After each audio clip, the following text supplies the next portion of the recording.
I've seen people from high school that I went with, and randomly, like at the store or something, like, oh my God, it's so cool that you wrote a book. Like someone that I know has a book out there, or you write poetry, you're going for it, or you're doing this. And I'm like, yeah, like you gotta just go for it, because I don't want to be 80 years old and still thinking like, damn, I should have done that.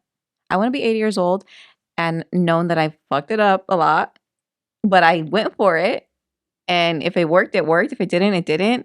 And I'm be 80 years old and I could tell the story that I went for this and this is what happened. I fucked it up or whatever, or I succeeded. But I want to be 80 years old and have that, and not have the I should have done this. What if I would have wrote a book and it would have actually helped a lot of people? But I didn't.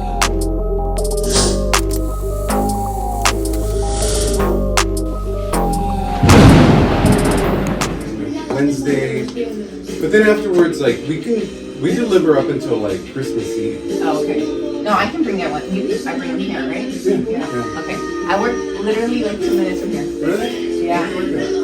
It's a law firm, so it's like right across from there. Like literally 2 minutes from here. Well, that's close. So I was here last night, like till pretty darn late, prepping all this stuff for us, and I came in this morning and I left my camera on all night. No way. I'm like, oh my God, what? So I have it plugged in. So we'll turn it on in a sec. We'll just let it charge. But in the meantime, I'll just shoot different stuff with the phone for you. What the fuck? No, dude. I did see that you were on IG for like 5 hours ago or something like that this morning when I woke up, and I'm like, dang, he was up late. Well, I mean, I was up late too, but I was just like, is it 5 hours ago? So I was like, dang, did he get any sleep? Yeah, I was here, oh God, till maybe 1? Yeah. Something like that.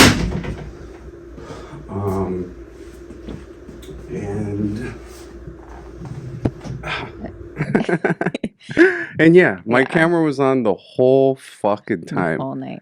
And it's funny because there's a lot of equipment that we use, and we always need to make sure everything's charged, like, clear memory cards. Oh, okay. So like I prepped everything on, I think it was Thursday, maybe Wednesday or Thursday, because it takes a long time, right? It takes a long time. And yeah, last night I'm like, okay, everything's ready, set everything up. I checked out the lighting, and I guess I just left That's how it is. That's how it is. Jesus. But the good thing about phones now is that the cameras on the phones is pretty good. Yeah. Yeah. They shoot in 4K, and I know how to do my stuff on there. It works. As long as it works. I mean, there's always a solution. Yeah. Well, nice to meet you. Yeah, it's nice to meet you. I'm so happy to be here. So you work at a law firm? Is that what you do? Yeah. Or because I guess it's I mean, what pays my bills, but it's not like who I am. Like, if anybody ever asks me like, oh, what do you do? I always just say I'm a writer first. And then I work at a law firm. What do you do at the law firm? I'm treatment coordinator. Treatment coordinator. Yeah, because it's a personal injury law firm and medical mal. So anybody that gets in car accidents, a tree falls on them, they slip and fall, they get bit by a dog, any of that, and we got to treat them in order for us to build the case. So. Damn lawyers. Yep. I was watching this podcast last night, and they were talking about like policing, right? How policing has changed. It's he's a 20-year veteran or 25-year veteran of the police force, and he's just like, police can't police the way they used to police. Obviously, a lot of them are good reasons, but other one are civil lawsuits. Yeah. It's like an attorney or a lawyer gets a hold of something, then it's like immediate change to the departments, even though it may not benefit the public, but because there's that precedent, then you're just like, oh, I can't do this anymore. Oh yeah, I mean, you're walking on eggshells a little bit. You know, you got to watch what Yeah, you say, watch how you. I anybody will use anything to go after you. right. Yeah. Yeah, that's tough, man. Even like with the podcast stuff too, I sometimes think like, man, I know my some of my views are not for everyone, Mm. right? And just like the world, right? Yeah, I'm not for and everyone. not anybody. Yeah. I was talking to someone yesterday. Yeah, just yesterday. And she started asking me about the podcast. But I could kind of tell her personality was a little um how would you say it? Like we wouldn't vibe as friends. Mm-hmm. Like, It you was know a what I mean? conversation, but it wasn't a connection. Yeah, no, no, no, no. Like we wouldn't vibe as Yeah, friends. yeah. It was just like I told her because she was like, oh well, I want to take a look at it, and I said, okay, well, I mean, I interview and I hang out with like tattoo artists, Hmm. writers, and people from like different facets. Yeah. I was like, but there's a lot of cursing. I was like, I curse a lot. Hmm. So as soon as I said that, like, it was like, yeah, I'm on the money that this lady's just not going to connect with me. Maybe like on a personal level. Yeah. On a business level, absolutely. Like, I don't use curse words, right? Right. Um, but I guess a lot of times people are walking on eggshells, you know, aside from like the civil stuff and lawsuits and all that other junk right now. People are afraid of judgment, especially on social media. Yeah. And people are very sensitive. People are Oh, very sensitive now compared to before. how old are you? I'm 33. Okay. So before you remember people being less sensitive. Oh yeah. Yeah. Like you grew up with brothers and sisters that would pick on you or cousins and uncles or like words that would be said All that of it. Friends, even having friends and how blunt we were and how real, like, we were always very real with each other, um and we were able to handle it, and even when I was in high school, I hung out with a bunch of older people. I always hung out with older people. And so it was, so, they would make fun of each other. They, tell each other certain things, and we would all be able to handle it. We all knew, like, we're just messing around. I don't see that anymore. Like, I have a 14-year-old, and, she likes to mess around. Because the way she grew up with me, like, it's love, but we mess around just to joke. We don't take it personal with each other. And so she's just like, Mom, no, like, my friends get really, like, like, why'd you say that to me? Like, is that how you feel? And she's like, no, I'm joking. Like, and so that's how I started to pay attention to how sensitive people are. And even people, not just younger people, but even older people now, because of how the generation is, like, they're very sensitive. And it's like, I even feel sometimes when I'm talking to certain clients or certain people that are older or, my age or whatever, that I say a certain maybe comment and what did you mean by that? And I'm like, "Oh, I'm sorry." you can feel it pucker up. Yeah. Uh, I'm like, "Oh, sorry." Like, I didn't mean it that way, Of I'm just course. expressing or joking, but I noticed that people are very like, what's that mean?" What do you think that is? Um, it could be that, I mean, in my perspective, I feel like people are more aware of, like, of abuse than before. And I think so now they take it where they're very cautious, where is this abuse or not? I feel like before it was just like it wasn't abuse. It was they didn't we were not aware that we could be like verbally abused and like all those terms, you know what I mean? It was just like, oh, she's just being dumb, she's just being mean and whatever. But like now it's more, people are more aware of like the mental health of abuse, of mentally being abused and all that. So now people are very like, or are they trying to manipulate me? Are they like a narcissist? Are they trying to belittle me? And I think that's why people, like, because people are aware of those things now, or it's a thing now, that is why people are so cautious, because they're questioning, like, is this person trying to manipulate me? Is this person trying to be mean to me? And that's what causes all of that sensitivity, because people are like, well, are you trying to, and I feel like that is why people have become that way, because people are more aware of these things, or it's because now it's a thing that they question if someone's being mean or someone's trying to screw them over or whatever. Like, So is it hard for your daughter, like being a mom, right? Like you have one child? I have 3. Okay, but she's the older one? She's my oldest, yeah. So is it for all 3 of them, is it like different, meaning like the younger ones are more sensitive, the older ones are more sensitive, like as their friends? Or is it just like all around like sensitivity, like for every I would say all around. all All around. around? I would say my oldest, it's a, a little bit more where I pay attention to it more, because she's in high school now, and that's where all the rumors start. Like, she's had a situation where people were spreading rumors about her, and I had to handle it however I could and talk with her and get her to understand, like, hey, it's not personal. It is not about you. And have her really change her mindset as far as like, just because she says I'm this doesn't mean I'm this. Like, it's like someone telling you you're blonde when you know your hair is brown. You could just look at them and be like, you're tripping, Right.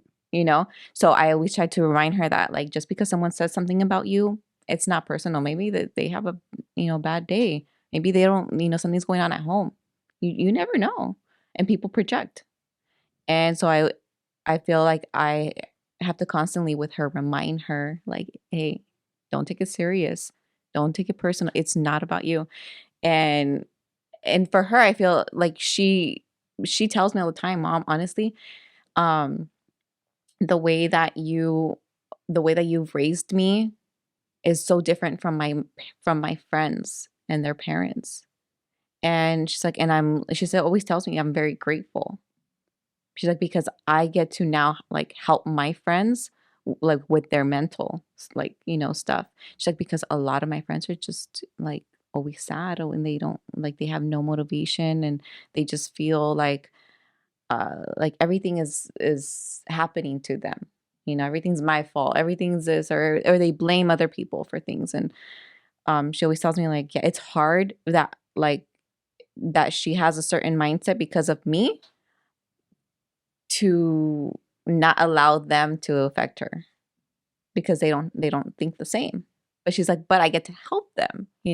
So I don't know. I'm doing my best, because I feel like I'm 3 different moms, because I have 3 different kids Right. In different in ages. different ages, 14, 11, and 7. 14, 11, and 7. Yeah. Okay. And I think when I talk to people like yourself, or when I talk to friends and they have kids, right? Because I don't have any kids. I'm like, fuck, it must be so hard. Like, screw that. Screw that shit. Like, it must be so tough being a parent, because obviously you want to raise good kids, you want to instill good morals. Um, but I don't want a little bitch. Like, I don't want a little sissy la. I don't want a little like kid that gets sensitive because I picked on him. Because as a dad, I would pick on Mhm. him. Mhm. Like just like I pick on my brothers. Mhm. And it's funny because my mom's like, I pick on both of them, but I mostly pick on the little one, Diego, that one that you guys see. Yeah. Um, but he laughs about it, Yeah. right? Yeah. And then he'll dish it right back. And I was watching another interview, again, Jordan Peterson with the comedian, and just saying like working class men, right? So working class men, like let's say guys are working on oil rigs, and guys that are doing like heavy duty type Mhm. jobs. They're all, or just men in general, I guess you could say Yeah. that. We're always poking at each other. We're always like picking on each other. And part of it is to determine like, hey, if shit ever hits the fan, how are you going to react? Are you going to panic? Like, it's almost like a psychological test that you don't think that you're doing, Yeah. right? It's just Right. subconscious. It's just, like a human trait, per se. But there are some guys that just can't take it. Like they'll get completely pissed, and you're like, "Oh, dude, this is just You not so triggered it. triggered." Yeah, yeah, You know, and I think a lot of times, like you said, now in society, people get triggered, or at least online. All right, oh, let me try to differentiate because in the real world, right? I just said a lot of things right now that could have triggered someone, mhm, right? mhm. Sissy la la, like little bitch, like Yeah, things that we don't know yeah, each other. yeah. But I could say it and then I could see your reaction. It's like, okay, that's a test to some degree. Right, right, yeah, Because it's like it doesn't mean that you may agree with me, but you're not triggered by it because it's just I'm not saying it completely in a bad way.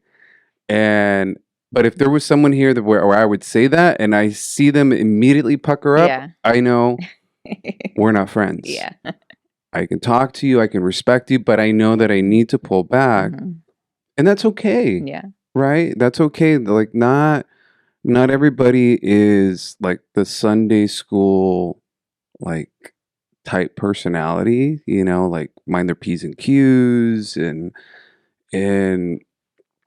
not everybody is like the completely out there. Everybody's entitled yeah. to Everyone gets to, and that's something that I've learned growing up, that everyone is who they are, even my parents, even my mom. I learned to see her as a human, as a woman, aside from just my mom, so that I can understand her as a woman. Now that I'm a woman and I have my own kids, I think, oh my gosh, like, while I'm thinking my mom is this superwoman and like nothing is, wrong with her. She's fine. She went through a lot. it's a trip when you realize that your parents are like Human. regular people. Yes. Like growing up they're like Yeah. this, Yeah. and then you get to an age where you're just like, dude, how the fuck did my parents do it? Yeah. Like how like life does what life Yeah. does. Um but then you figure out, and it's something that I had to go through, figure out like why my mom is the way she is, Mm-hmm. why my dad is the way he Mm-hmm. is, and what they went through and the struggle. And I'm like, dude, how the you had three kids by the time you were this age, Mm-hmm. you went to another country, didn't know like all these things that were just like bam, bam, bam, bam. And I'm like, how did you do it? Like Yeah. how? Yeah, well, because you now are facing life Oh too. yeah. So now you're facing life, you're going through things, you're, questioning, you get to an age where you're questioning everything about yourself, your life, what are you doing? And you get to a point where you're just like, my mom went through this too. My parents went through this too, but they were faced with this and this and that. And that's when I realized, like, now being a single mom and how I do it on my own, and being a mom to three different, very different kids. And I think my mom at this age had four kids all by herself. My dad had died when I was 4.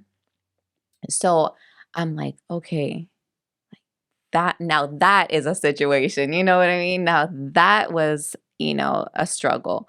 And she got through it, and I never knew really I got to see her struggle, right? Because it's inevitable when but I didn't really understand until now. And so now as I've gone through, many things, I've done a lot of work on myself. I've done a lot of the trainings.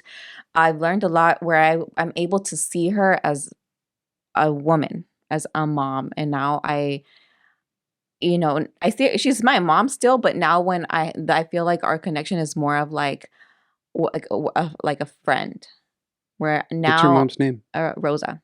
Hi Rosa. So now I see her as a friend, and I'm like, if you want to pierce your earrings, you want to pierce your nose, if you want to get tattoos, you want to go on vacations, do it, girl, do it. Like, I'm 100% your supporter, because I I don't know how you did what you did, but you did it, and I'm very grateful for it.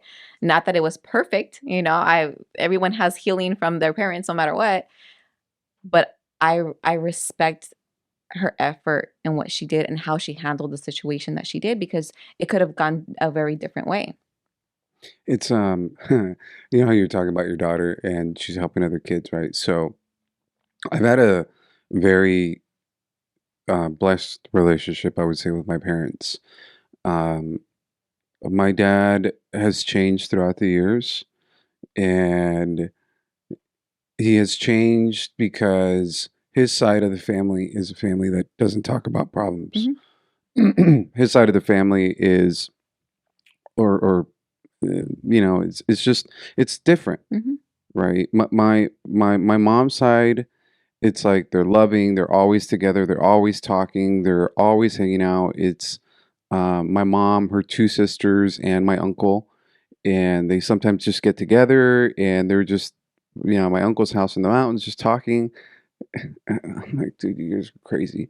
And they're talking about aliens and they're talking about past lives, and then they talk about religion, and it's just like very open discourse Yeah. and laughing. And my dad's side of the family, it's like, mind your P's and Q's.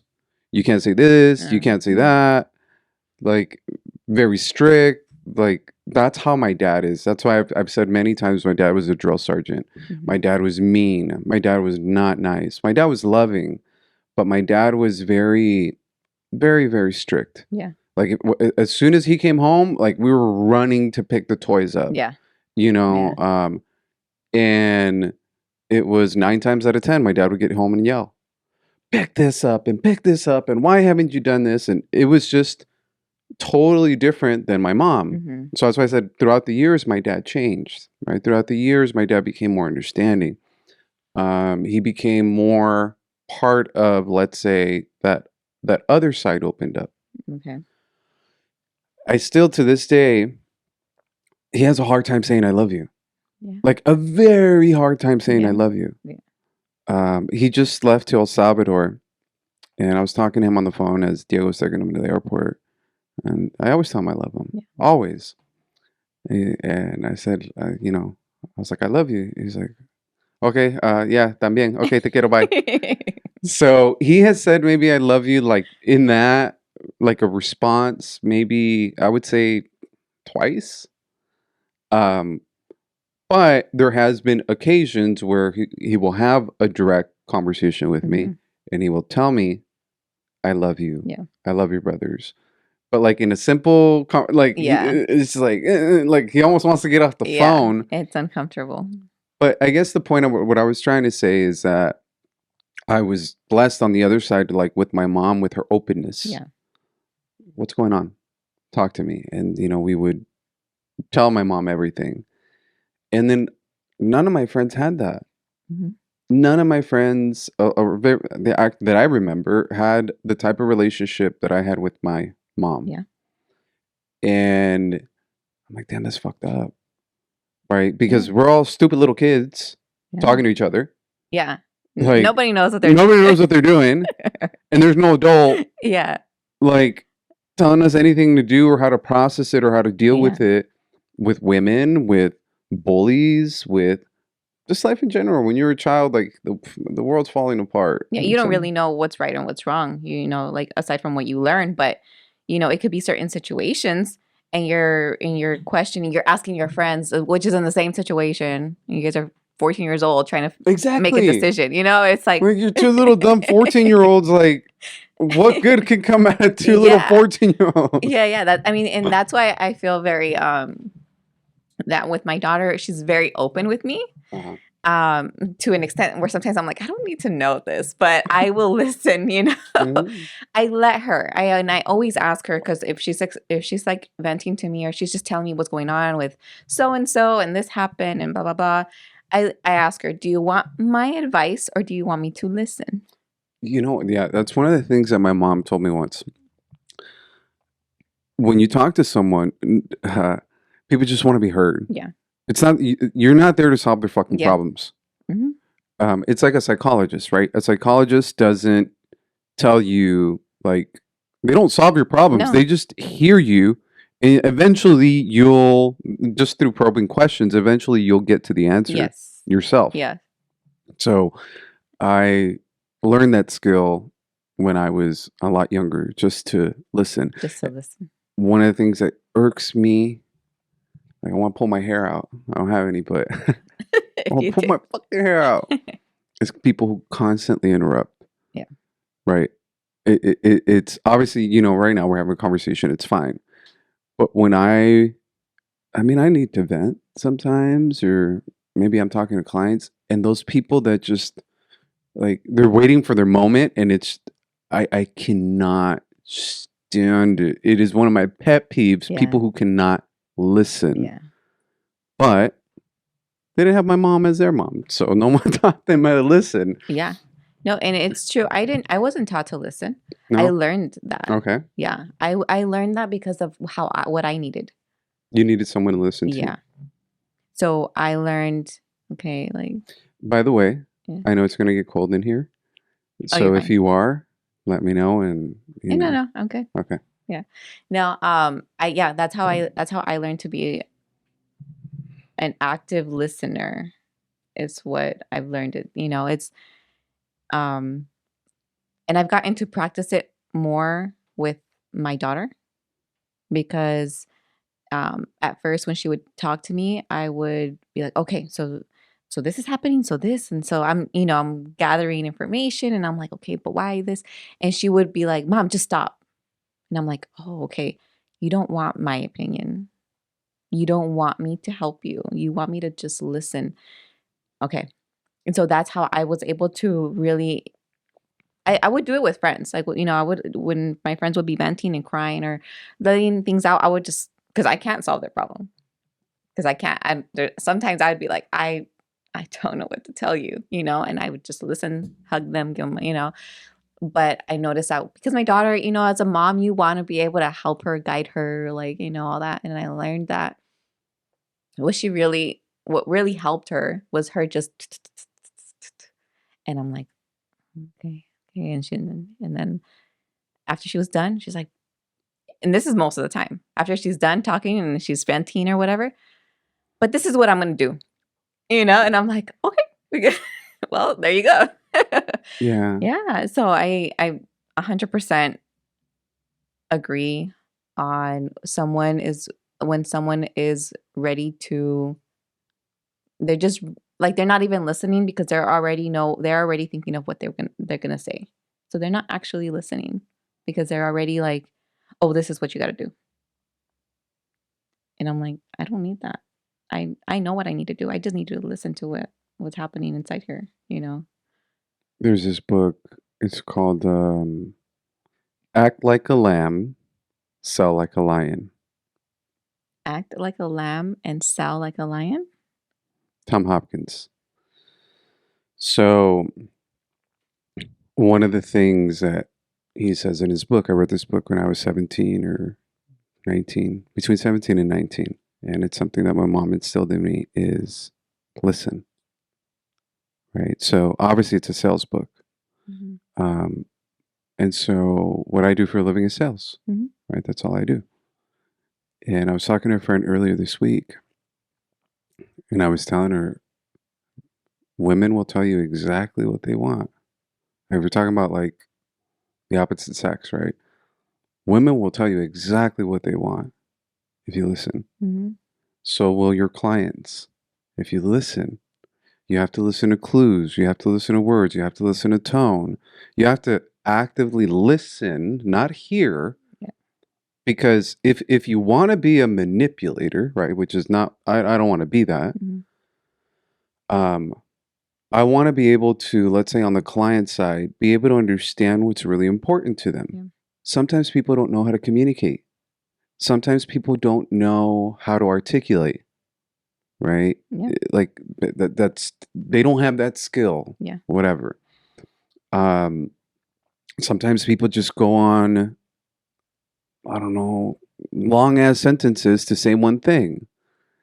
I'm a very direct person when I communicate. It's very one for one. That's how I like. But I also understand that that's my unique. Uh, that's how I like to receive information, Right. right? That doesn't mean that that's how they like to receive information. So it's that listening part. That listening part can really, just with friendships, with relationships, with work, with family. It's like when you go to an interview, like at a job, right? you just talk and talk and talk and talk and talk, that might not even be what they're looking for. Yeah. Learn to shut up. Yeah. Learn to listen. And then when the interviewer asks a question or when you see something, you hear something, learn to pick up on it and double down on it so that then you're now in congruency. I don't know, whatever you want to call it. But the same thing again with clients, with girls, with women. If you listen, you'll know what she Yeah. wants, right? Yeah. So, yeah.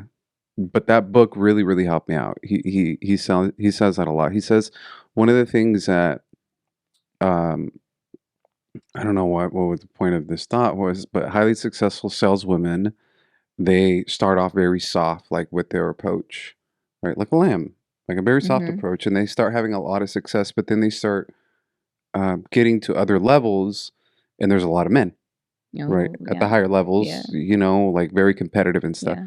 So then their male dominant side comes out. Yeah. They try to be more dominant, but then they don't have as high as sales Yeah. as they did before, and they're trying to wonder like, wait, why was I so successful? How did I get here? And why am I struggling now? It's like, well, because now you turn on that like high salesman person, like that male dominant side, which the reason you had a lot of success was acting like a lamb and then providing solutions, listening, and then Yeah. giving your clients what they Yeah. actually needed Yeah. rather than just trying to like ram it down their throat. Well, it's like the feminine energy and the masculine energy. Hmm. When I feel like when you're in your masculine, men don't want a masculine. Like when I don't. you know what I mean? So that it's having Un- a balance, right? Unless I'm going to Thunder Like from Down Under. you gotta have a balance, right? And so I feel like that's it depends on I guess if it's business, if relationships or however whatever you're doing, you got to be able to read the energy, to read the people, and to know what they need. Like, does this person need more of my nurturing to be able to get them to wherever, as far as like if it's sales or anything like that, or knowing that, okay, have to have my masculine in this one a little bit, I have to be a little bit more tough. But I feel like when the woman or the man, either way, when you're if I'm in my feminine, I feel when I'm in my feminine personally, that's when things flow better. That's when I attract better. And when I'm in my masculine, and I feel like when I'm in my masculine, it's more like my survival, like that. Like I'm getting things done, just get out of my way, like that kind of. And I feel like sometimes it doesn't work for me.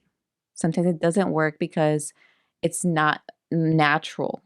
It's not my natural energy, and then at the end, I end up feeling drained because I'm not being the natural feminine, nurturing, compassionate that I am. So yeah, I feel like that makes sense as far as like you said the book The book. where she's coming in when she if she was more successful in her nurturing and compassionate and really listening to the client, and then when she's in her high vibration, or she's that lioness where she's just trying to make shit happen and she's not listening. Yeah. I think yeah, life requires you to not necessarily be a chameleon, but to know when to use it, Hmm. right? Yeah. There are times where you really do have to use it. Um, and yeah, otherwise you don't survive. Yeah, there has to be a balance. I'm saying, like, when I have to get shit done, that's when my masculine comes out. Like, Yeah. yeah, get things done. But when I know that it's something important, something that I really want it to be authentic, I know I got to be in my feminine. Do you think like for your mom, because I know that you said that you have four brothers and sisters, I have or three brothers and sisters? 5. Five. Okay. I'm the oldest of 6. Okay. Six. So then for your mom, did she have to, I don't know if you guys ever talked about it, but did she have to turn on her masculine She to was in help her her? masculine most of my life. Yeah, Yeah, I imagine so. yeah. So I also feel like I don't remember the last time I hugged my mom. like, because she's also in that we don't talk about our feelings, like, everything's okay, like she was always open. She'd always let me know that she's, if I need her, she's there, and she always let me know that. But whenever if I feel like Excuse me. it came down to certain things, you're fine, everything's okay. It was just, and I don't remember the last time she would ever really like hug me, or like that, like there's not really affection or anything like that, or the I love yous. I feel like as an adult, I'm the one that started the I love yous, and then just kind of she, went with it. Um, and so I do feel like she was in her, I feel like she's still in her masculine now, and she's been a stay-at-home mom, and like she got remarried and she's taken care of like a princess, right? Yeah. But I still feel like it's hard for her to let it go, because it's what helped her survive for so many years as a single mom. It's, it's funny. I don't know who. I don't know. I have so many conversations, but I was talking to someone and telling them that aggressiveness, that aggressive side that exists in me, like that over aggressive side. And I don't mean physically, but like in my mind, how I speak to myself and how I accomplish things. It's very dickish, very jerkish. I don't know. Very my dad, right, as a child. Yeah. And it's helped me get to where I am. Yeah. Right. It's so changing that pattern is tough. It's tough because it's like, dude, what I've done my whole life, it's worked. Yeah. And then to be able to say, be nice to yourself, Yeah. support yourself, and it's like, whatever. Um, it's like, nah, I'll still be mean to myself. Like, I'm not there yet, Yeah. right? But I recognize that. I Yeah. think that's one of the good things that helps us in life if you're self-aware, right? You can't change something if you don't recognize it first, Right. Yeah. right? So when I like to understand and admit who you are, doesn't mean you're gonna change immediately, Yeah. but it's like, fuck, dude, yeah, I'm really fucked up. You're Like, like you see what's going on. I see Yeah. it. Damn. Okay. I see what they're saying. Yeah. Damn, that's fucked up. Okay. Yeah. Definitely got to do something about it. You might not do something about it for years, Yeah.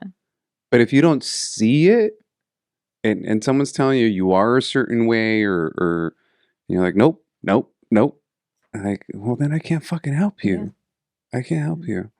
Um, so your job though, you said you work down the street. That's a trip. How Yeah. come I haven't seen you? How come you haven't seen me outside doing TikTok I don't dances? know, because I be walking around. I Do walk you? around during my lunch. Yeah. Yeah. Yeah. Um, was it something like a career path that you wanted to get into, or was just something that just kind of You know what? I've happened? always wanted to work at a law firm since I was Really? younger. I don't know why. Like, I just thought it was cool. I don't know. You see like movies and law firms and stuff like that. And I'm like, dang, I want to work at a law firm I never applied. Nerd. No. I never thought I would ever, because I have no idea about, like, I have no experience in that. I worked in offices, I worked in insurances, I worked in retail, I've been manager. I have done, but never like law stuff, right? For some reason, I was like, you know what? I'm just gonna go for it and see what happens. I applied to 3 different law firms within like a week. All 3 hired me. Oh wow. And so this one that I'm at was the last one. And I really liked the owner. She's the one that interviewed me. And so I was like, okay, I'm gonna wait till I get all 3 interviews done, and then I'll make my decision, right? And yeah, so she can, I don't know, like her energy, I don't know what it was, and I was like, I want this one. Like, I picked this one, right? And within like 2 hours of the interview, they called me and like, you can start Monday. And I was like, okay. I went in there, have no idea what I was doing, but I'm a good student. You teach me, I learn. And that's what I did. I went in there saying, I don't know anything, but I'm willing to learn whatever it is. Like, nothing is hard as long as I learn it. Like, nothing is hard. And yeah, I learned it, and I've been there for over a year, and I like it. I It's a really, really cool perspective. What you said, nothing is hard. nothing is hard, because we have brains. and our brains Some can people learn. don't. We have brains, and our brains learn. If you're willing to learn, you will learn. Oh, you're good. Yeah. I just want to make sure this is. Yeah, you're good. I was. I don't know who the hell I was talking to. I have a problem, if you haven't realized already, of remembering.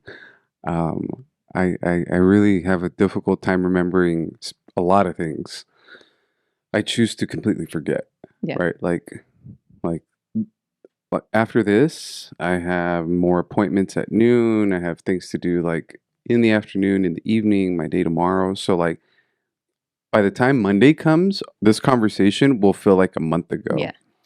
Uh, and so I want to say it was my mom. Because we always have this conversation. It's like, it's fácil. It's fácil. Fascinating. It's easy. She's like, dude, you with that answer. I'm like, well, it's not easy, but we have brains. I can Google it. I'll learn it. I'll figure it out. Yeah. Like, it's how do you accept it? Like, there's a lot of things that are just really, really challenging. Obviously, like starting a new job, not knowing the type of industry that you're in. Um, it's like, yeah, but I can learn it. Obviously, someone else has done it. Exactly. It's not fucking rocket science. And even if Exactly. it was, you can learn to be a rocket Yeah. scientist, Yeah. so, um, and it's going good so far. You like the job? I really do. I really do.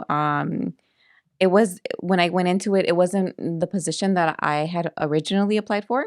And then somehow I got transferred to that position. And I feel like it happened for a reason because I'm treatment coordinator. So I get to talk to clients all day. I get to hear them. I get to talk, really do what I like as a person, as a human. I like to be able to connect with people to help them feel better. I am treating them, so I am doing that in a way, but I also get to hear and listen to them um and have that compassion with them, like because I've been in a car accident. I was just in a car accident, really bad, just like a month ago. Really? Yeah, with my kids, Oh and wow. so it's a whole other different level now that I can, connect with the clients, because I know what they're going through. I know the process that they're going through. I know what their mind is thinking. I know what their body is feeling. I know, the fear that they have, all of that PTSD that you go through with driving again. And, so I'm able to connect with these clients now, even on a different level. And that's what I like to do. I like to be able to connect with people. I like to be able to help them to just help them see that like it's okay. Just keep going. This is temporary. This is, it's not forever. You're not going to be in pain forever. You're going to have a car again. You're going to be able to go back to work again. Like we're here to help you. This is why you hired us. So, maybe it's not technically like uh, how I want to be able to help people in the world, but I'm still doing it. Yeah. In a way. So that's why I enjoy it. Yeah, it gets crazy. Lawyers are crazy. Lawyers are crazy. But I like what I do. Everything else, I'm like, you guys, that's all you guys. But I like what I do. Is it my passion? Is it what I want to eventually always be doing? No, because I am a writer and I want to be able to share my story. And I want to be able to, speak in schools. And I want to be able to teach the kids tools with my poetry. So that's the reason why I did my second book for kids, based off emotions. Because I What was your feel first book? so. My first book was it was poetry also, but it was the Unbecoming of Becoming a Goddess, and it was more of like how I had to let go a certain version of myself to be able to become a different version of myself, and it was poems that I had written within that time frame. Hold on. The Unbecoming Of becoming a goddess. of Becoming a Goddess. Yeah. The Unbecoming of Becoming a Goddess. And it's poetry. Yes. I hate poetry now. Hold on. I'm being honest. Yeah. So, um, is it a bunch of different poems? Yeah. Is it like stuff that rhymes, stuff that doesn't rhyme? Tell me about it. Yeah. Both. Okay. both. I learned to write poetry when I was 10 years old Uh-huh. because that was my venting. That was my, because my mom was a single mom, really young. My dad died, and I did not want to burden her with my feelings and what I was feeling and thinking. And so I went to writing, and it was started as journaling. And then I learned how to write a poem in class one day, and it got published into the district's like thing, and I was like, "Oh, I'm probably good at this," you know? And then I started to just express myself through poetry. And so I would some things, some of them rhyme like a normal poem, some it's just like a story. Some is, it's like rhyming here and then it goes on. So it's just different. It's just however I'm expressing it. But it's through poetry because I feel like when it's poetry, aside from just writing, journaling, and things like that, like I feel like for me, poetry, I get to really express myself. Like I'm creating something. It's more like, is it that you can paint a picture more than Yeah. anything Yeah. in like your words? Hmm. Is that, I don't Yeah. know. Yeah. Yeah.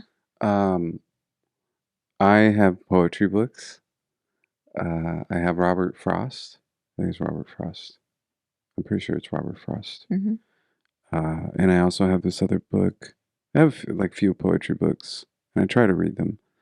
And 9 times out of 10, I can't fucking understand them because that's the hard part about poetry for me. Yeah. Um, that I'm like, just get to the point. I don't understand what you're trying to say.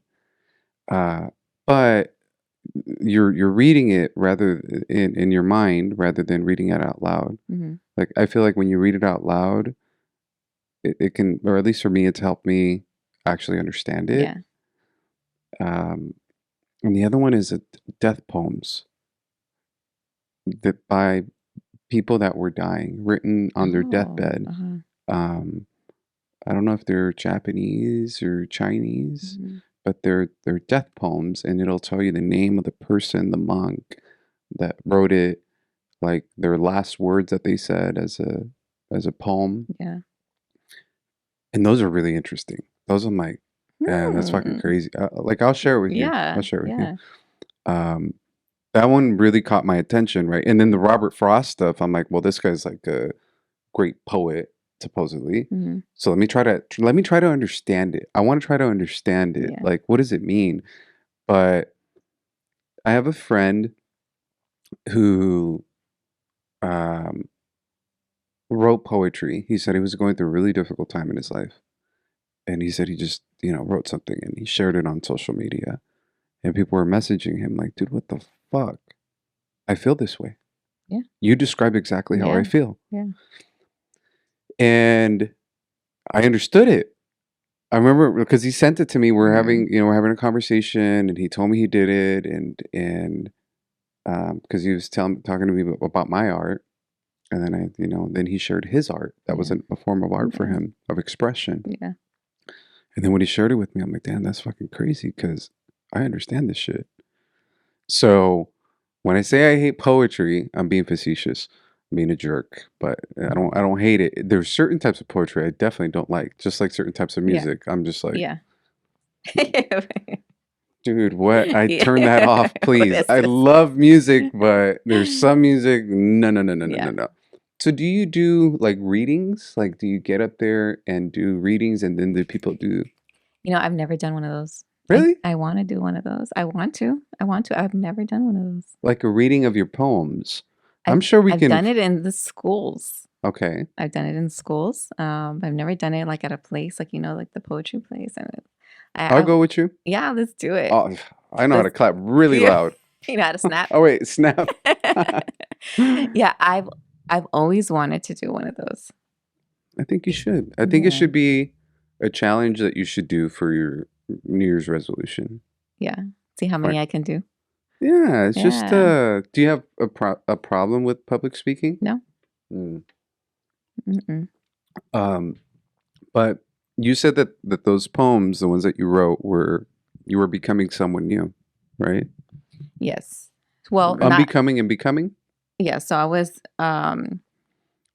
not while I was going through it, but as I got to the other side, you could say, like as I grew a little bit more. I realized that that's what had happened. Like I needed to let go of a certain version of me, of the story that I had created, of who I was, my life, to be able to become who I wanted to be. I feel like um, what I learned about myself is I had created a story of who I was and who I needed to be, because based off where I grew up, how I grew up. Um, what I had and what I didn't have. So as much as I was a writer and I loved writing and I wanted to help people, I thought, who am I to be that? Like, I come from this. No one in my family has ever done anything like this.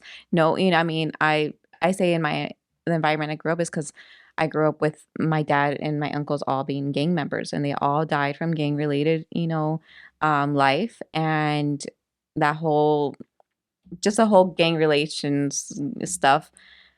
That's how I grew up. So I was a young mom too. And I had created the story of, who am I to be a writer? Who am I to put my stuff out there? Nobody wants to hear what I have to say. And I had to let that version of me go. I had to really change that story, because I'm like, yes, that is how I grew up. That is the things that happened to me, but that is not me. The friend that I'm telling you about lived that life. And that's why I think it was like one of the things, and it was like hard for him to express himself that way because he grew up in that Hmm. life. It's like, what am I to be able to write this way, right? Yeah. But it made him happy. Yeah. It made him happy. Um, I have the same challenge now, actually. I've gotten invitations to put my paintings in galleries, and I'm like, I don't even respond. Oh my God. I'm like, fuck that. You're like, I don't know if I'm Uh, ready for it. yeah, I'm like, hey, bring your items to the gallery. Let's have a show. People have messaged me to buy my paintings. I don't even respond. I'm like, who am I to sell my fucking paintings? Like, You're you. right, right. Yeah. But it's that imposter syndrome. Yes. It's the video stuff where it's like, who am I to have a podcast and to have a channel? Like, but it's getting to the point of understanding I'm being a douche to myself right Yeah. now. Right? Like realizing what's going on in my own head, the self-analysis to understand I'm wrong. Like I'm wrong. I gotta get over this. I really gotta get over this. I gotta work through this shit because this is not fair to myself. Yes. It's not Yeah. fair to myself. So I totally understand where you're coming from. I really do. Yeah. And that's super dope, man. Congratulations. I Yeah. don't know you, but I'm really happy that No. like I saw some of the things that you were doing. Man, that's so fucking cool, man. I love to see people obviously succeed, and it's nice. It's nice. So congratulations Thank on you. that. No, I appreciate it, because I think the same thing about you.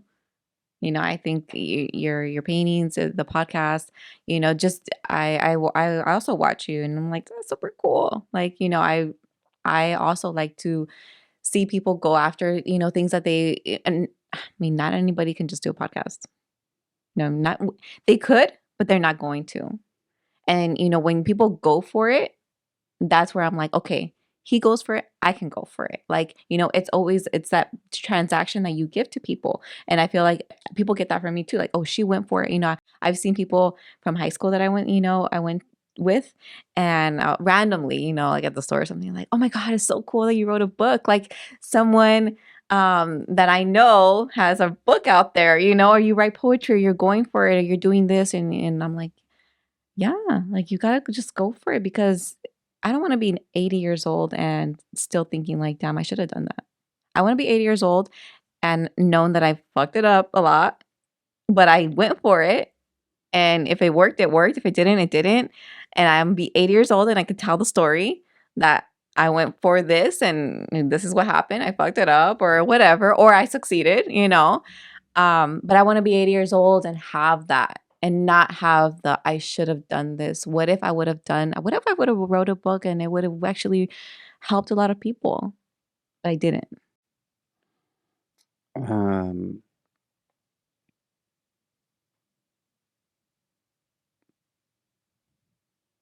where can I buy your book? Amazon. Okay. I'm gonna buy it. It's on Amazon.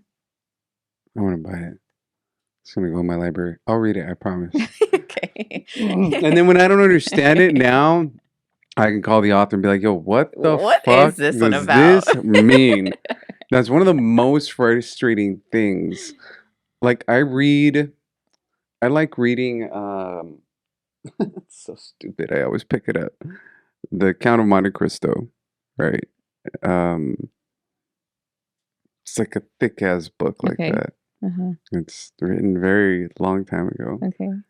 and I get lost in it. And what I mean, I get lost in it.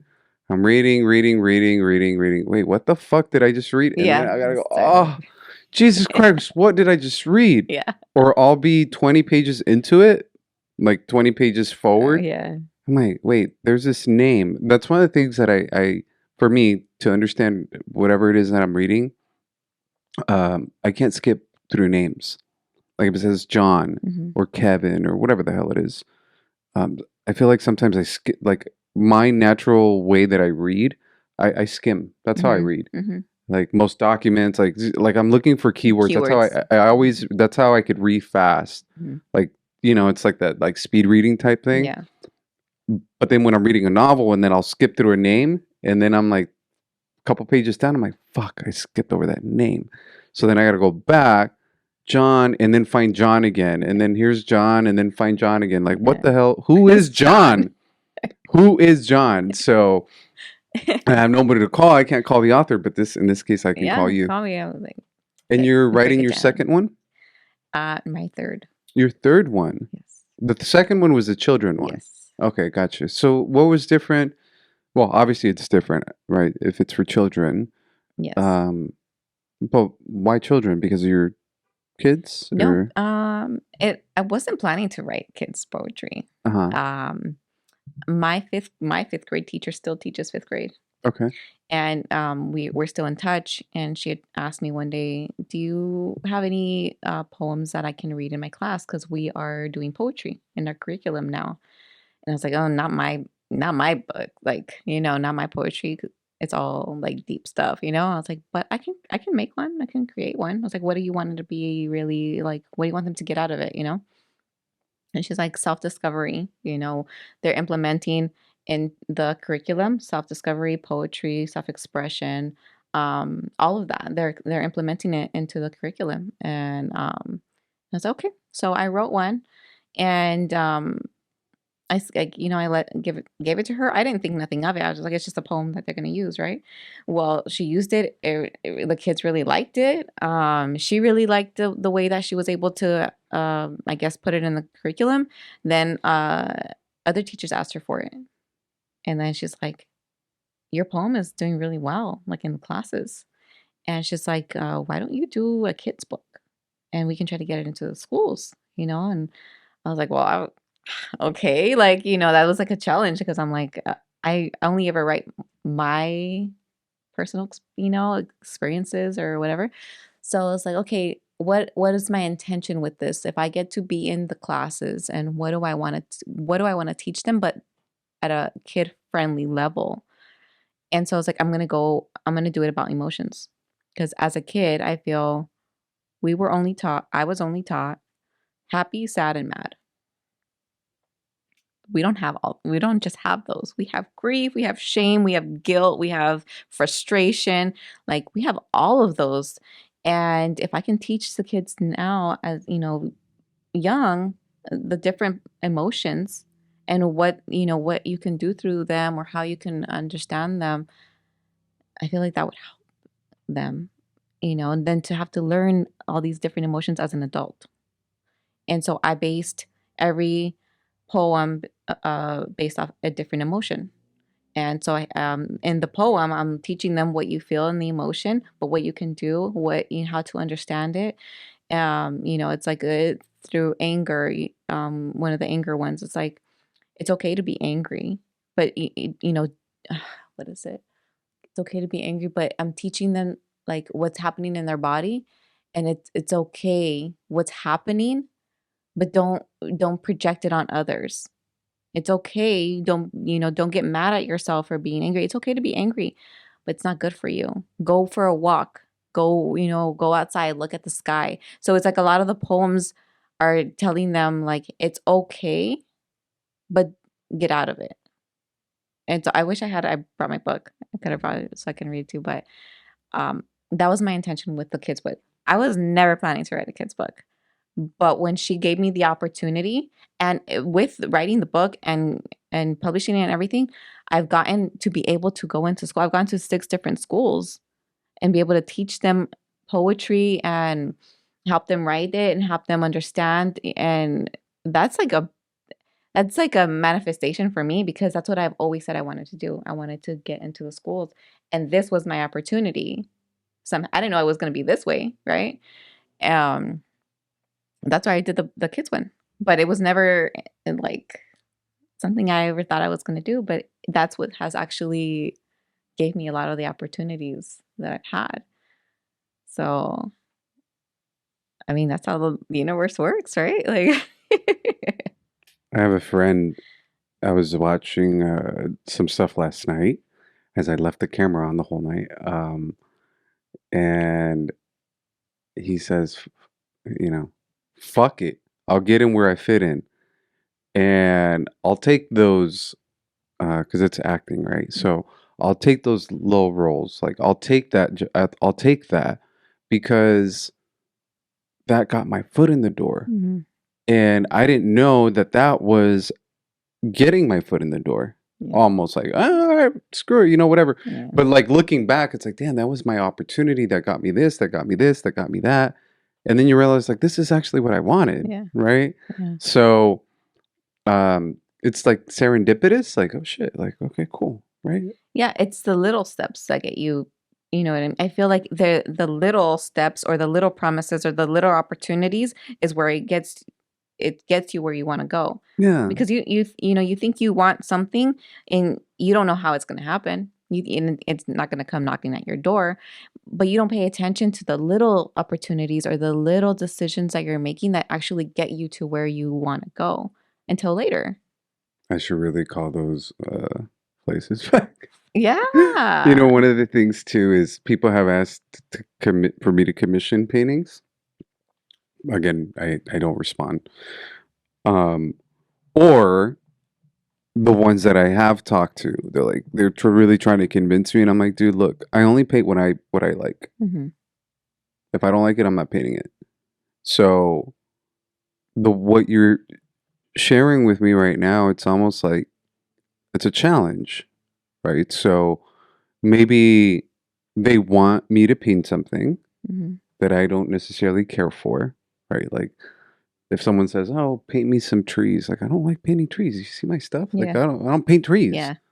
Paint me a landscape or paint me some mountains. Like no, I don't paint that stuff. Yeah. But I could take it on as a challenge. I could say, you know what, screw it. Yeah, I'll paint it. And that challenge might turn into something different. Yeah. Interesting. Yeah, because I feel like a lot of my growth that I've done with like the trainings, especially with like the trainings, it's a lot of things that I was faced to do that I was like, hell no. And once I did it, I'm like, okay, I like this. Like, because we get stuck in this, like, as much as growth and work you can do, we get stuck sometimes. And like they say, the one thing that scares you is the one thing you need to do. Never mind. I was going to say a joke. Yeah. But yeah, you're making me think about that. You're making me think about it. I've been thinking about it. Even this morning, I have these witches. I did a video on it too. I even, put on my stories. I said, hey, like, do you guys want to buy my witches? And dude, so many people respond like, I've been waiting to buy your damn witches for a year. And I said, I think I'm going to post them. And that was like 2 months ago. Uh-huh. I still haven't posted them. So when I woke up this morning, I'm like, fuck, dude, I got to get rid of those witches. Because there's just, like, I don't know, I think it's 10 witches that I painted. all different kinds, Yeah. right? All different kinds, like a red witch, like a witch with a baby. And the reason it's a witch is not that I like witches, Hmm. but um, it was a sipping paint around Halloween. Okay. So I'm like, well, what's it? What could I paint? I'm like, oh, let me just do It's witches for just, people, right? yeah. It's easy. But I have these paintings that I just need to get rid of because I'm not, again, I don't care for witches. It was Yeah. like just something to give back. We raise money for the homeless high school children. I want to say it was that one, or the children in foster care, whatever. Shout out to the famous 420 bakery. I hope I got that right because it was a sip paint and 420 friendly night. They already reached out again. They've been trying to get me to do another one. I think we're probably going to do one in February. Um, so those challenges and the things that are the ones that scare you, the things that you should do. That's And what do you got to lose? nothing. Nothing. Yeah, ego. Nothing. I mean, you when you think about it, these things that you're scared to do, you have nothing to lose. It's the unknown. It's like asking a girl out to dance. I remember my friends would tell me, like, dude, how come you don't care? I'm like, because I don't care. Yeah. She says no. She says no. Yeah. She don't know me. Yeah. Like she's not hurting my feelings. Like she doesn't know anything of me. Yeah. She just doesn't want to dance with She just me. doesn't want to dance. Yeah. So it's like, no, okay, you want to dance? Like- Do you want to dance? Do you want to dance? Do you want to dance? But sometimes we get stuck. Sometimes we get stuck. And so those classes, that transformation Mhm. that you went through, sometimes those help, or a lot of times those Oh help. yeah. You Oh know, yeah. I feel like it how did really you decide to do that, or how did that even come up? um so I would say 3 years ago I was really going through it. I was just in a really miserable place mentally with myself. Didn't like who I was, how I was living. Um, I my so my son's dad has been in jail for 7 years, 6 or 7 years. Um, and I was trying to wait for him, and I was really just going through a lot of like confusion, right? Plus, I'm single mom, and at that time I was in school. I was just figuring things out. But I didn't like who I was. I didn't like I was living. I felt like I was another person, and I was like, I don't like this. So I was going through it, and I had a friend that had reached out to me. Well, we just messaged each other, and he's like, "Hey, I'm doing this training. Like, why don't you do it too?" And I was just like, I don't got time for that training. I don't have the money. All these conversations. I don't have a babysitter. Like, and he was just like, just do it. Like, it'll help. And da da da. I was like, so a good couple 6 months later, he had to tell me again. I'm like, So eventually, like he got people to support me, and they had paid for the training. So the training was paid for. I still wasn't ready. I was like, no, no. So Ara, and you had her here. She would reach out to me. She's like, hey, it's paid for, girl. Like, let's just do it. Just come do it. Just come do it. It took me a year and a half for me to say yes to the Oh training. wow. Once I finally said yes, it's because I really had nothing to lose. I had already felt like I had lost myself. I was just like, you know what? If this works, it works. If it doesn't, well, I'm still here. And I was in a seeking phase. I was seeking any kind of healing. I was in therapy. I was running. I had changed my whole diet. I had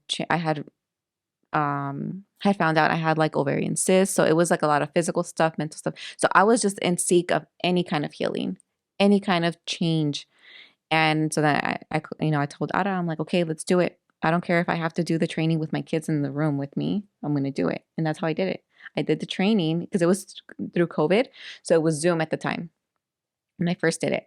And I did the training with my kids in the room. And I did the whole thing and I finished it. And I feel like the training literally changed my whole life. Changed my whole life. I mean, obviously, I'm the one that did the work. The training just kind of, was the support. It guided me. She guided me through it. She put me through the through the experiences I was through with the processes I needed to, in order for me to like break through, a lot of things. But it got me to realize that I have control over my story, over myself. I don't have control over life. I don't have control over people, but I have control over who I want to be. And so I got my power back. I got my power back to say, you know what? Why not me? Why not me? Why am I not able to write a book? Why am I not able to be a writer or to do all these things that I want to do? Like, why not? And that's what I feel just triggered the shit out of me, because that was me like double downing on myself, like really betting on myself. Like, I oh, you want me to do that? Let's do it. Like, I lost the fear because I felt like, I've gone through hell already. This is nothing.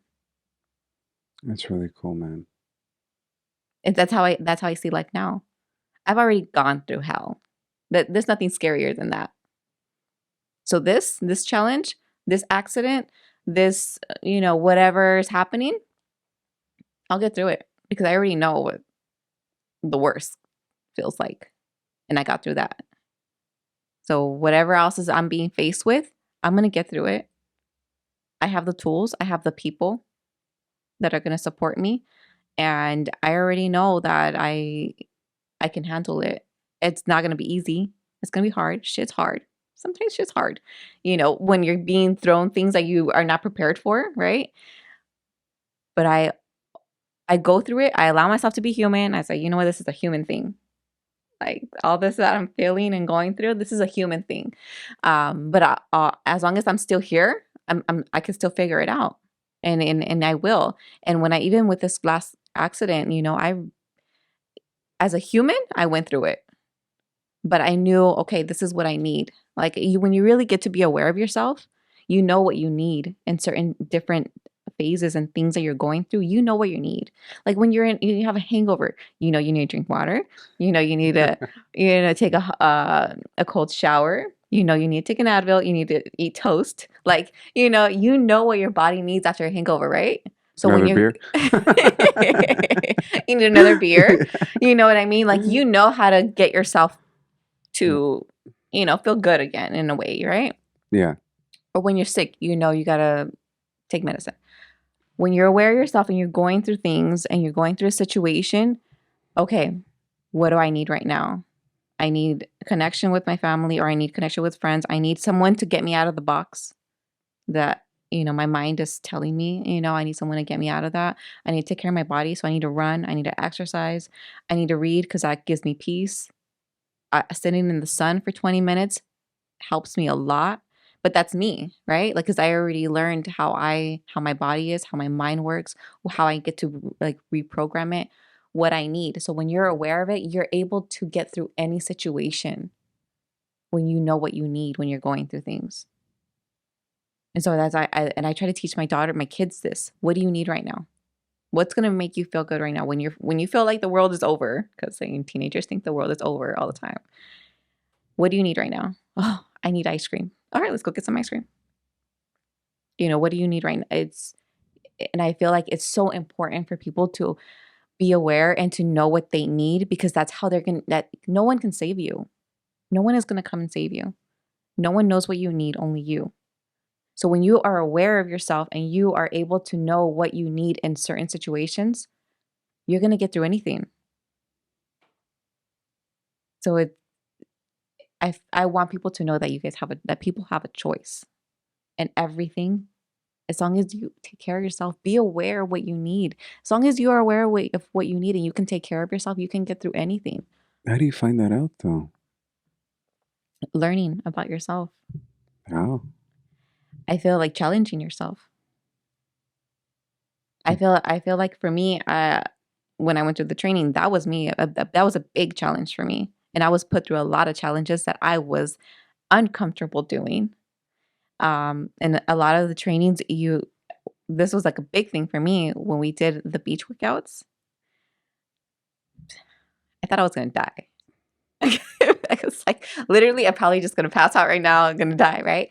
And I kept telling me as I'm running, I'm doing exercise. I'm like, all the stories, all the voice in my head that would tell me, you can't no more. Stop. You're gonna throw up. No more. Your body's gonna this. Your body's gonna all these conversations as I'm running or I'm doing it, and she can see me. She's like, tell that voice to shut up. Tell that voice to shut up. Just do, just do, just do. And that's when I learned that it's all mental. Everything is mental. Because my body kept going. I didn't die after I actually felt really good. But and I feel like that's in everything that we're doing. It's all mental. And not the voice is not always on your side. It wants to keep you safe. It wants familiar. And when we're doing something that's unfamiliar and it's in the unknown, it wants to keep you safe. So it's like, no, we don't know what's on the other side. Let's just stay here. We don't know what it's like to run 10 miles. Let's not do it. We don't know how our body's going to react. It's telling us that to keep us safe. It wants to keep us safe. Once we are able to break out of that and we're able, okay, I survived. I survived that shit. I got through it. All those thoughts that I was having that I was gonna pass out, I was gonna throw up, like I can't do it. They were wrong. So what else are my thoughts telling me that are wrong? And It's so like your own echo chamber yeah. of negative thoughts or self-doubt. And so the training, like I've obviously talked to Ara, and I've had a lot of that stuff around me, my whole Mm-hmm. life. And I always tell people that um, it's a good thing. It's not a bad thing, right? Challenging yourself to do something like that. The only thing I told her is, I'm not going to one of your damn things because I hate working in group, right? I don't like being around people. I don't like, if I'm going to break down and start crying, well, we're doing it privately. Yeah. I'm not going to open up in front of random Mm-hmm. strangers about my hangups. So she goes, no, no, no, no, no, just come hang out. Yeah. I was like, that I'll totally do. Mm-hmm. I'll come hang out, watch everybody go through it. Um, but if someone was asking me, dude, I'm going through this, I'm going through Mm-hmm. that, or I'm struggling, I would say that those lessons, having a coach to guide you through your journey, like intense training of like challenges, because I know some of the challenges, is a great way to find yourself, right? And It the is. only positives going to come from it, Yeah. right? Mm-hmm. Yeah, you might not want to do a lot of the shit. My mom and my mom has done those trainings. It's funny because I saw a book 2 days ago in my brother's closet. So my brother doesn't live with me, but in his closet there was a book, his old room, and it was Lessie. That's the name of it. So Lessie, I think it was Lessie. My mom used to do coaching, Mm-hmm. right? So my mom's always had workshops. My mom's been an entrepreneur for her entire life, and she's worked with a lot of women. And it's like, she goes like, I'm peeling an onion. Like, one of them is like the personal development side to Mm-hmm. help them, and then the other side is like the true business, right? Yeah. Like the business, Yeah. like, let me help you sales, succeed, managing, becoming an entrepreneur, and all that stuff. And so it's important, I think, for people to become self-aware. Becoming self-aware, I think, a lot of times requires the noise to shut down. Yes. And too many of us are living and running and paying the bills and dealing with life. But if you want to be better, like in business, you work in the business, Mm-hmm. right? In the business, doing the sales, doing the day to day, opening the doors, closing the shop or whatever. But as a business owner, you work on the business. Like, you have to get up here and look top level down. If you're not able to separate yourself and look top level down as you as an individual, which is self-awareness, you're always going to be in that circle. You're always going to just feel stuck. Whether it's meditation, whether it's the workshops. I just had a friend who did a limpia on me, and that's a whole nother story. I've had those. Huh? I've had those. Right. So they're like conversations that I had with her, whether it's a religious journey, right? It's you with your pastor, and that's what you connect with. And the pastor is the coach, right? Like, you know, because people need that. Some people need that. And so I don't knock it. I can make fun of all of them just because, just going back to the original thing of like, hey man, it's not that serious. Like, you know, I'm gonna make fun of you for one thing or another, and we're just gonna joke around. But the true value exists. And I would say don't be don't knock it. Give it a shot, especially if you're seeking. If you're seeking, like, and it's being presented to you, that's the universe, that's God, that's whoever you believe in, putting in your face and saying like, it's the joke of, not the joke, or a commentary where there's like a hurricane and the house underwater, the guy's on the house. You know which one I'm talking about. It's like, I sent you the boat. I sent you a helicopter. It's like, well, you know, dude, I sent you everything. The answers are there. The answers were there. You just weren't seeing it. I was sending you help. So I totally agree that the training that you did, other people could benefit from it. 100%. And aside from the training, you know, I would say that really sitting with yourself and allowing yourself to feel whatever it is that you're feeling, or you know, a lot of people are running from themselves. They can't sit with themselves. They can't stand the silence. I'm so fucking fun, dude. By myself. Oh yeah. But a lot of people can't. A lot of people can't. And I would say that's the biggest challenge that you will face if you really want to stop the cycles. If you really want to stop the patterns, you got to sit with yourself, and you got to accept all the good and the bad about yourself, and know that you have a choice to change it, and you're not that forever. You know, you don't have to sit in your guilt or shame or frustration or whatever it is that haunts you. You can change it. You can forgive yourself. I feel like, if anything, if you're not up for a training, you're not up for religion, you're not up for, you know, any of that, at least do that. Sit with yourself and really feel what you're feeling.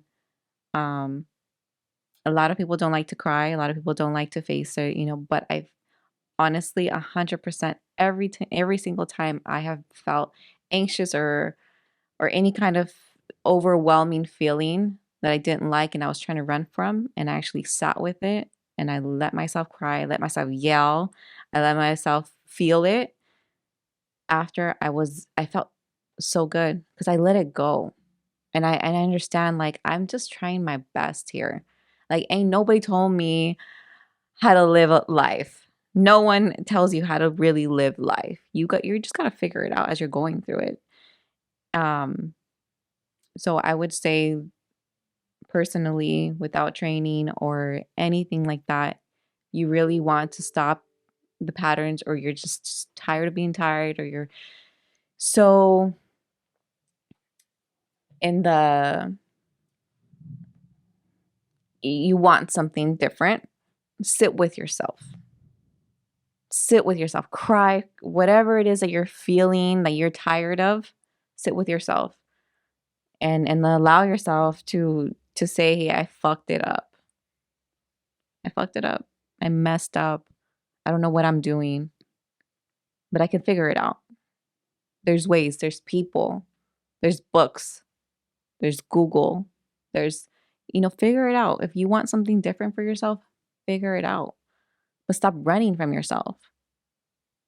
And also don't expect that it's going to come to you. Like no one's going to come and knock on your door like, hey, I think you need help. Maybe, right? Like if it's serious, right? But no. And even then, even when someone's sitting there trying to help you, only you know what you need. Like I've taken so much advice from people on what they think I should do or be in my life or how I should get help or what I needed. All of it was wrong. All of it made it worse. Until I actually was like, you know what? I need to figure it out. And that was the beginning before the training. That was my beginning of seeking, of sitting with myself, of saying, like, I don't even know who I am anymore. I don't even know what kind of ice cream I like anymore. But I'm going to try different ice creams now and I'm going to see which one I like now. It's okay to let go of your past self. We're supposed to change. We're supposed to evolve. If you're people hold on to old versions of themselves and that's what makes them anxious or depressed, I feel in a lot of cases because you have to let that person go. You can't be that person no more. You got to create a different one or allow wherever whoever you're becoming to just be and let go of that person. Like when you go through a divorce, you're not a wife anymore. You got to let go of being a wife. You got to let go of being let's say you lost your house. You don't own a house no more. You got to let that go. So if you're not that person anymore, you got to let them go so you can be whoever you're supposed to be or wherever you're going. Let it go and save yourself the suffering of trying to hold on to who you think you're supposed to be. It really does cause a lot of suffering because you're trying to hold on to something you're not no more. Or you're not or you don't you're not supposed to have anymore.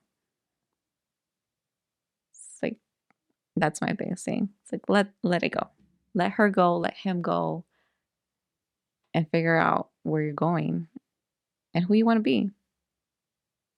It's really up to us. Because It's earlier you said your it's your story, right? mm-hmm.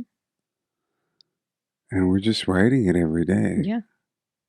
I think about I know this might sound stupid, but when so to get to my house, there's two exits I could take. On one exit, I have to drive down this desolate road. Right? It's kind of windy, Mm-hmm. and I like doing that. Mm-hmm. Or I can get off on the other exit where there's bright lights and it's like really quick, and I pass two lights, and then that's where my house is, right? And so I've always had this thought that every time I make a choice to get off on one exit versus the other, my life changes. Mm-hmm.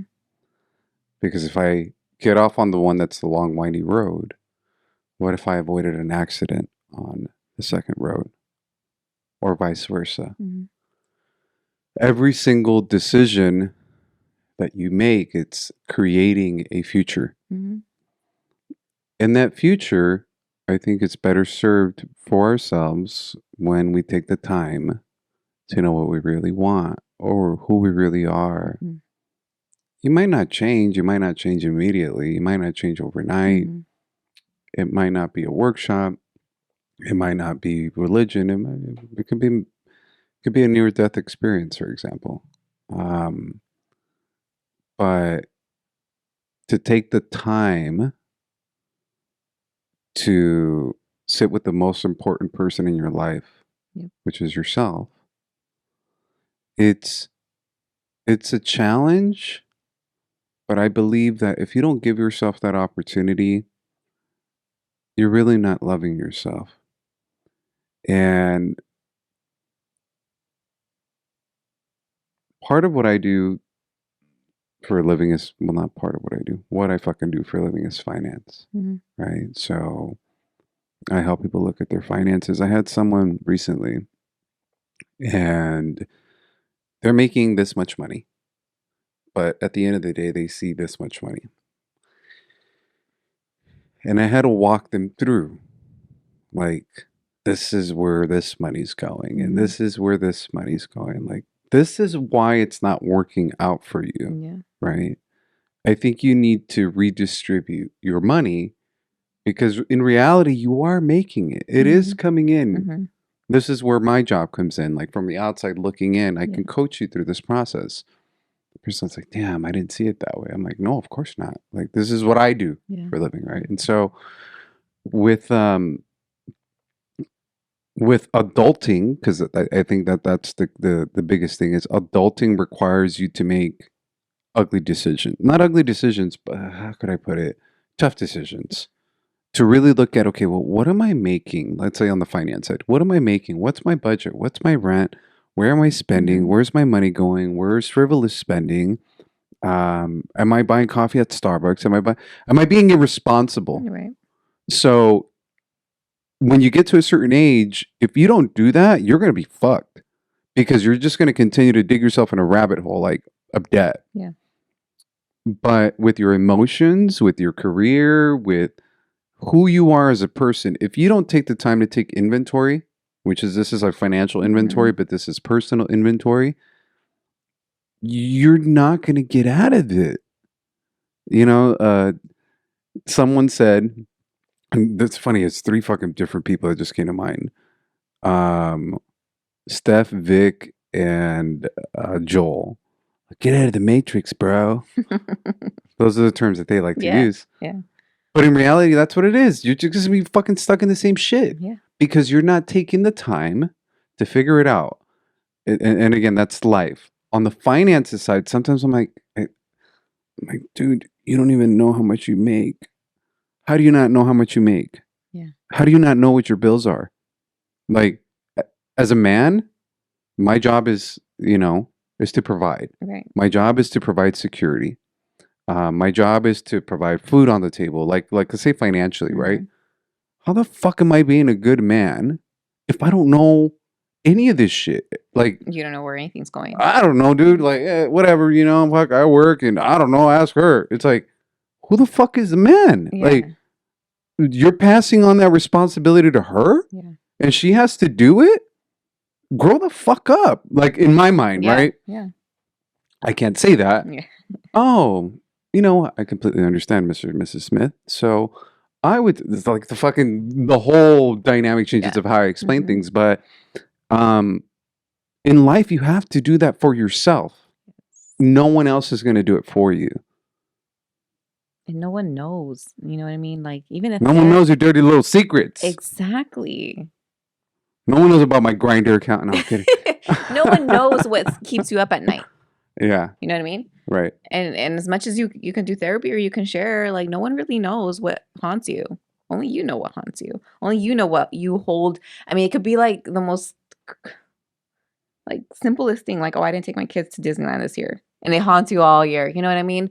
It's like those things, like, only you can figure out. Only you can forgive yourself. Only you can let go. Only you can, you know what I mean? Like, give yourself some kind of grace, or it's only you know those things that need to change. Only you know that little monster that exists inside your brain or your heart. You know. And Or that God that exists inside your brain, your heart, whichever one it is. I don't know. I don't know, your inner child. Yeah, your inner demon. No, Yeah, I mean, I mean, we all have different, parts yeah, of us, that we create. I agree. Is there anything else that you would like to impart on people, my dear friend? Share. Change your story, guys. Change your story. If you don't like your story you have now, change it, and become very aware of what you need. That's the most important thing. Be aware of what you need, of who you are, and what you want. If you don't know what you want, you're never going to get it. You're just going to get whatever people give you or what the universe gives you. And I mean, I don't want someone to just order food for me. I want my own food that I want to eat. It's like letting someone order for you and you're just going to eat it. Unless they know what kind of ice cream you like. I mean, unless they know, right? But I mean, what if you don't want that one? What if you're not, You're not feeling craving? that ice cream that day. Yeah, yeah, That's true. It's and again, I'll go back to Jordan Peterson. He says, "Take care of yourself as if you're someone that you're responsible for." yes, We take care of our kids, we take care of our parents, we take care of our friends, we take care of people, and we listen, and we're just like, how do I like? A lot of us like we're taking care of them. We love them. We want them to be good. Who the fuck is doing that for you? exactly. You need to like You do need that to do that for you. for you. Yeah. So that's my biggest thing, and that's something that I truly believe in. Um, so you have a choice,